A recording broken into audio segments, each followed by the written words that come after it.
Well, Pula Golf is no stranger to tournament action, having previously hosted several Mallorca Opens. So the course designer was unsurprisingly pleased to welcome back some of the country's best golfers. And that designer is none other than Jose Maria Olazabal. So I went to sit down with him to find out a bit more about the Mallorca layout and this inaugural fundraising event.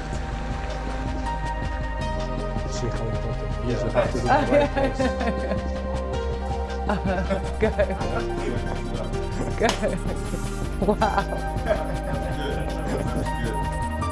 Jose Maria, thank you very much for joining me at the inaugural Olazabal Nadal challenge, I suppose.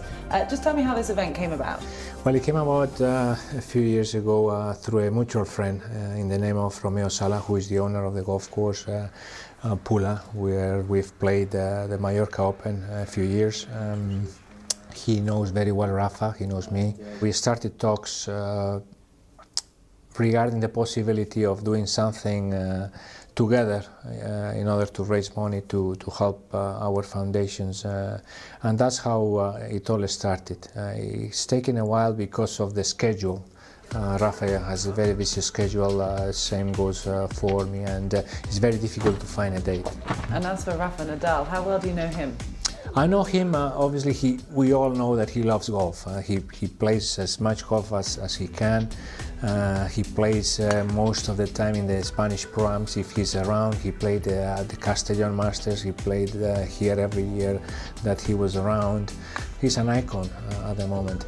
We do have great football players, but as a sports figure, I think he represents the ideals really well.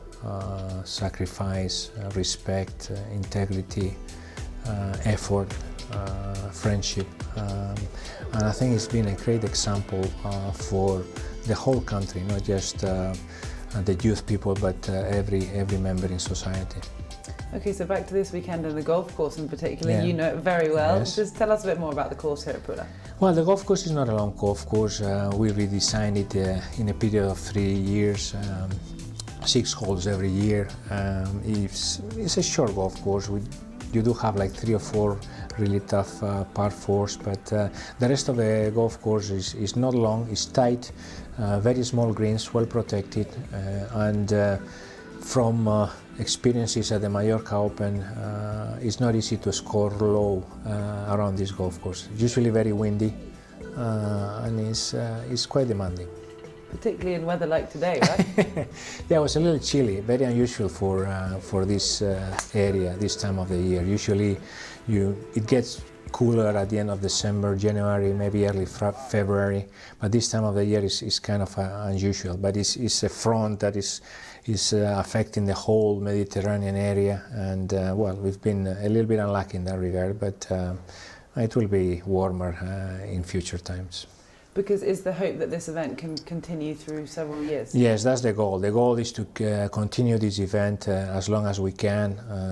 We're already looking at dates for next year, see Rafa's schedule and mine, and see if we can maybe find a better date so we can bring more professionals a little bit easier. And obviously we know it's had some tournament action, championship action here on the tours before. How nice is it to see some competition return to this course? I love it. You know, I think it was a pity when we lost the Mallorca Open. I think everyone was treated very, very well. The food was excellent. Everyone felt at home. The weather usually was very warm at that time of the year. People could go down the beach, which is only 10-15 minutes away.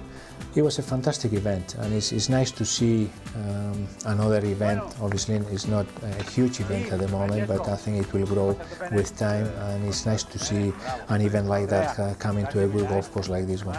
Well, with yourself and Rafa, I'm sure it can only but grow. Perfect, that's all we need. Thank you so much for your time. All right, wonderful. See you later.